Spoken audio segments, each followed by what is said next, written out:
Hi hello welcome to current news. Peddi సినిమాకి సంబంధించి ఇప్పటి వరకు చాలా రికార్డ్స్ గురించి మాట్లాడాం. మొదటిసారి గ్లిమ్స్ తర్వాత చిక్రీ చిక్రీ సాంగ్ కావచ్చు, ఆ తర్వాత వచ్చినటువంటి వ్యూస్ గురించి, వాటి గురించి, ఆ తర్వాత రికార్డ్స్ గురించి వరుస పెట్టి మాట్లాడుకున్నాం. ఇప్పుడు అసలు రికార్డ్స్ గురించి మాట్లాడుకునే టైం వచ్చింది. ముఖ్యంగా నిన్న ప్రీమియర్ షోలు పడ్డాయి.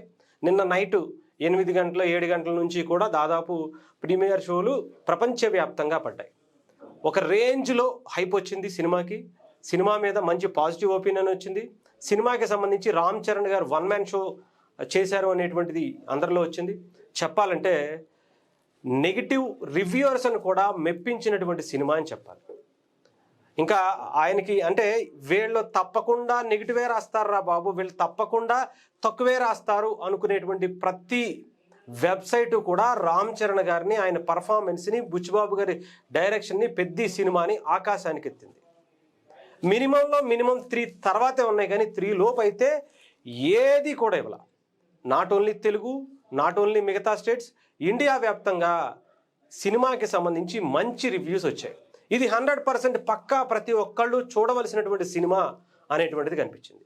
ఇంకా కర్ణాటకలో ఇంకా మన తెలుగు గురించి తర్వాత చేసుకుందాం, ఎందుకంటే దాని గురించి ఇంకా లెక్కలు చాలా క్లారిటీగా రావాల్సినటువంటి పరిస్థితి ఉంది. జిల్లాల వారీగా వచ్చేవి కానీ మిగతావన్నీ కలిసి మాత్రం ఇంకా రాలేదు. దాని గురించి సపరేట్గా చేద్దాం. ముఖ్యంగా కర్ణాటకకి సంబంధించి కర్ణాటక చరిత్రలో తెలుగు సినిమాకి ఈ రేంజ్ ప్రీమియర్ షోలు ఒకే ఒక్క షోకి 3 కోట్ల రూపాయల కలెక్షన్స్ వచ్చాయి.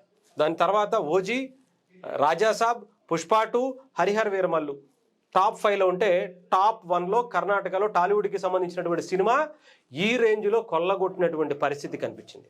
కర్ణాటక ప్రజలే అంత హక్కున చేర్చుకుని అలాంటి రికార్డు ఇస్తే ఇంకా మన తెలుగు ప్రజలు ఎలా ఉంటుంది? 2 తెలుగు రాష్ట్రాలకు సంబంధించినటువంటి ఆ కలెక్షన్స్ ఎలా ఉంటాయో తెలుసుగా.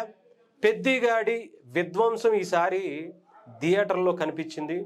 నిజంగా రామ్ చరణ్ గారి పర్ఫార్మెన్స్కి అయితే ఇంకా అసలు నెక్స్ట్ లెవెల్ అనే చెప్పాలి. ఎంత చెప్పినా తక్కువే. రామ్ చరణ్ గారి పర్ఫార్మెన్స్ గురించి ఎంత మాట్లాడుకున్నా కూడా తక్కువే అవుతుంది. 100కి 100% ఆయనకి ఈసారి నేషనల్ అవార్డు కొట్టబోతున్నారు, అందులో ఎటువంటి సందేహం లేదు. ఓచ కోత అంటే ఏంటో ఈసారి పెద్ది సినిమా కలెక్షన్ ద్వారా చూపించబోతున్నారు అనేటువంటిది చాలా క్లియర్గా కనిపిస్తుంది.